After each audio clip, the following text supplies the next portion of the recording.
In the last few weeks, I've really gotten to sit down and think about how I feel about Shadow the Hedgehog, the Sonic game that followed up Sonic Heroes was in 2003, with this game coming out in the year I was born, 2005.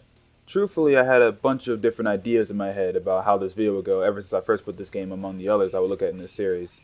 I suppose to jump ahead a bit here, Shadow the Hedgehog's main defining gimmick is the morality system. Do you make Shadow save the Earth from an alien invasion orchestrated by Black Doom and its army of Black Arms, or do you side with them and take over the Earth? And right off rip, I have issues. Shadow the Hedgehog, after coming back in Heroes, has amnesia, and yet his first instinct upon being woken up is to save this stranger in front of him from a robot shooting bullets everywhere. In that game's very final boss, Shadow even helps his team, and by extension Team Sonic, in defeating Metal Overlord. All this is to say that Shadow's natural character doesn't really seem to lean to any inherently evil or bad side. And all of this is with Shadow's amnesia, by the way. He doesn't know who he is or what he's done in SA2, or even if he's the real Shadow or just a copy. So in comes Shadow the Hedgehog, where there are 10 different endings you can stumble upon depending on the choices you make to get there. And with what we know, or can at least assume from this voice of Shadow's character in prior games, most of these endings wouldn't happen. And the game would agree with me, as none of them are canon anyway. Why? There's a blatant last story segment where the true ending of Shadow the Hedgehog lies, making your choices not mean anything besides seeing how Shadow would, I guess, react to the situations this game puts him in. But I'd argue that a ton of these cutscenes in this game show Shadow acting out of character or being straight up dumb. A Chaos Emerald? You've got to be kidding me, guys. This is like taking candy from a baby, which is fine by me.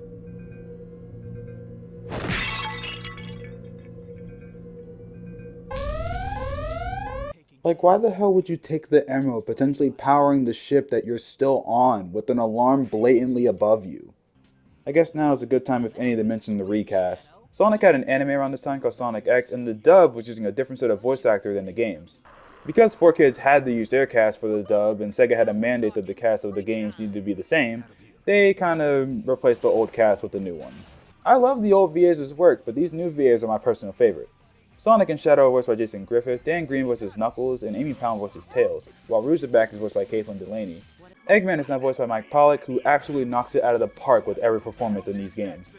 Amy is voiced by Lisa Ortiz, Charmy is voiced by Amy Birnbaum, SPO David Wills, and Vector is voiced by James Carter Cathcart. James Carter Cathcart. Each of them are all really talented actors who really grow into their roles if they're able to stick around in them. As some do get recast later in the franchise, sad to say. So am I gonna go over every ending in this game? No. There's no point. If Shadow wanted to know the answer to his past, he could have very easily asked all of these motherfuckers what happened to him, since they very clearly know him, considering the fact that they all address him by his name and talk with him like they have prior history, especially in Sonic's case, where in some levels he straight up calls back to SA2, which should prompt Shadow to, I don't know, maybe ask about that shit? I won't act like all the non-canon endings are horrible though. Some of them I can even see being a logical conclusion Shadow would come to given what he knows about himself, like finding out about the accident aboard the Ark and then getting depressed about it and then choosing to stay on the Ark as if it's a holy ground, and not letting strangers on it to honor the victims who died that day. Endings like those in my book are honestly perfectly fine, but the other half of the endings are dumb, like Shadow only siding with the black creatures because he wants to be on whatever side Sonic isn't and wants to be the ultimate hedgehog? Like, you see what I mean? Dumb plot points like that, and those are just the endings. Let's not speak on the actual cutscenes leading up to them. Some of them don't even make any fucking sense. This game is mission based, which typically consists of there being a neutral mission, a hero, and a dark mission. Neutral makes you go forward on the level map, while hero and dark will take you up or down depending on which you choose to do. Some missions will have you, say, help out Dr. Eggman like these torches after his castle defenses for a dark mission, and then in the very next level you have to fight him while siding with the hero mission character in the cutscene for no reason. Or better yet, those missions that force you to kill an enemy of the same alignment as you because the level design puts them in the way and some piece of terrain won't move into place unless you put that GUN soldier on Citizen. Let's back it up a bit. Shadow the Hedgehog does have positives. The ground control in my opinion is better than Sonic Heroes, and another new mechanic being the guns works pretty well. If you couldn't already tell by the vibe of this footage, Shadow is going for a darker-ish tone than the other Sonic games, and by that I mean characters swear now, everything is all black and red, and the stage designs aren't as colorful as before.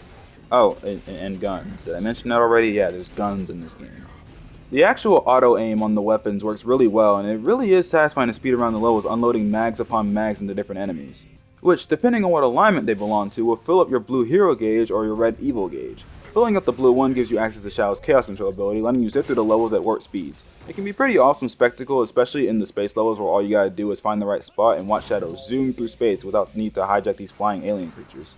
The red meter allows you to use Chaos Blast, a fucking screen nuke that kills enemies and destroys surrounding objects. The image of Shadow getting so pissed he wells up with chaos energy and fucking explodes is awesome as hell, even if the passive abilities of both these gauges are on average more useful.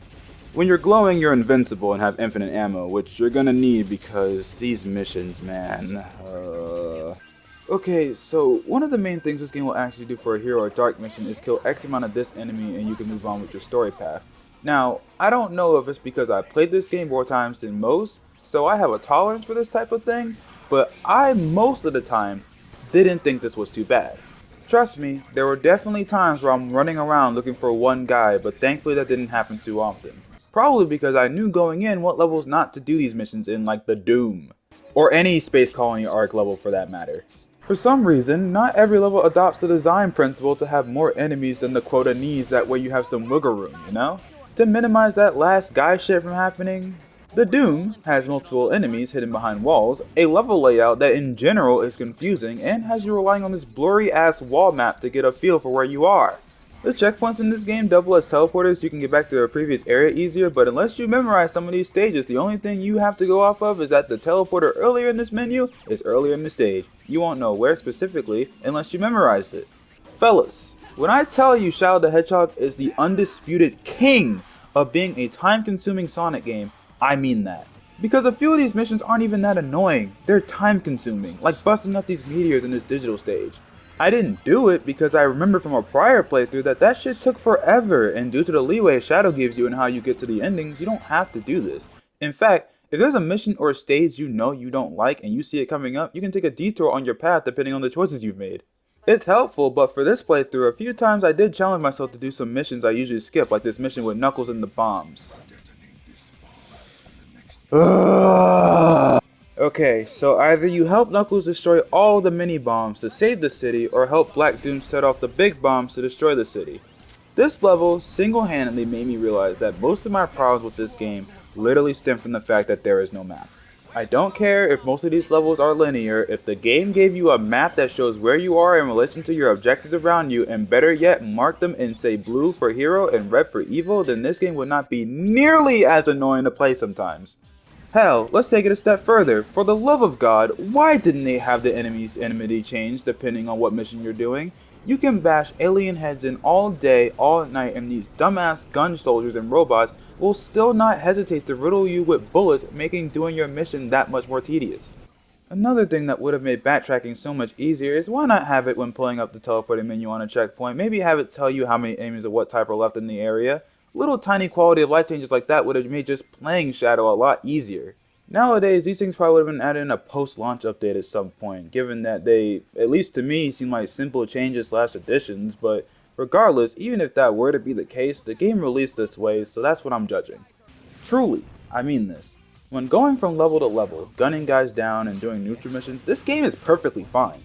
Not great or anything, but I'm having a fun time in the gameplay department. Hell, if the mission in question just has the input just essentially be two different goals placed further apart in the level, then that's perfectly fine. Like how in this level you can either get the Chaos Armor with Rouge or destroy this core to help Black Doom. Either way, the goal is to simply either touch this goal ring or push further and reach this room and shoot this core. So it's still fun, and neither involves me having to hunt down enemies, so it's preferable. Some other decent missions involve you just having to activate shit that is borderline impossible to miss because they're in the middle of the pathway, like the cores in Clifford Canyon. But sadly, for me, the amount of bad to tedious missions when going for all 10 endings to actually beat the game outweigh the good to tolerable ones. I remember when I was younger, I saw people write off and or not like Shadow for its very concept. Sonic characters swearing, darker tone, Shadow being portrayed edgier in the opening? That's why this game is dumb. I mean, look at Shadow holding this assault rifle, so stupid, right? No. For me, I don't give a shit that Sonic says damn one time in this game, that they try to go for a darker tone, that Shadow shoots guns at people and is edgy. No. I don't like the nonsensical cutscenes, the missions that drag on and on, having to play Westopolis 10 fucking times, which even I get fatigued of, and the many other instances of this game lacking polish it greatly needed. Shadow shooting people with weapons I don't care about. In fact, I think Shadow using firearms is pretty cool, but while, as I stated earlier, I think the ground control is better than Heroes and the shooting works well, this game is not anywhere close to how fun and engaging Sonic Heroes is on a moment-to-moment basis with that game's slippery, more unpolished controls. But, with all that being said, how does Shadow end? From the start, Shadow is trying to collect the emeralds to hand over to Black Doom because he asked him to, and if he does, he will tell him about his past. Putting aside the fact that Shadow believes this complete stranger with this sus-ass design, whose name is Black Doom, this is where the game would branch off and let you choose what you want to do. In the end, you get the Chaos Emeralds, and on the Black Comet, Sonic and Co. try to stop him from handing them over. God, I don't think I even explained what the Black Comet is. It's basically a comet that the Black Arms live on and passes the planet every 50 years. Why? Well, I'm about to get into that. Anyways, Black Doom, surprise surprise, takes the emeralds from Shadow and uses Chaos Control to warp the comet onto the planet's surface, where he will harvest the humans to use as an energy source. The gang would stop him, but because they're inside the Black Comet, Black Doom releases a gas, causing the gang to become paralyzed, except for Shadow, who's immune because he has Black Doom's blood in him. Oh yeah, this guy, Black Doom, was there when Shadow was created. Professor Joe used his blood to help finish Project Shadow, and in exchange, in 50 years he would come back and be given the Chaos Emeralds. Shadow was meant to get the emeralds for him, since Gerald obviously would have died of old age by now. Shadow, now armed with the truth, decides to leave the past behind him and kick Black Doom's ass, all culminating in a scene where, due to the chaotic syncing with yet another computer in this game, they managed to play this message from Gerald for Shadow, detailing that he regrets contacting the comet and is leaving the future of the planet up to Shadow, and urged him to use the Eclipse Cannon to destroy the comet. Black Doom finally gets rid of the monitors telling Shadow this on speaker, and they have their final fight where Shadow turns Super Shadow, kicks the final boss's ass, and everything returns to normal with Shadow using Chaos Control to warp the comet in front of the Eclipse Cannon so it can be fired at and destroyed, ending the game. Oh, and if you're still wondering if Shadow is the real Shadow or not, if you wait for over 8 minutes in the final boss, Eggman will detail that one of his robots found him after his fall in SA2 and he healed him up, and the only change is that he lost his memory. That's it. Oh, man, what a game. Easily the weakest Sonic game I've reviewed so far. Not even the soundtrack is that good. I mean, I definitely remember and like more songs on this playthrough, and some are definitely good and worth listening to, but you'll have to sift through the OST to find the gems hidden in it. But yeah, that's all I have to say about Shadow, and the next game is not going to be much better. We finally reached the end, guys. Sonic 06 is next, and boy do I have a lot to say on that game. But until then, I hope you all have a great day. Peace.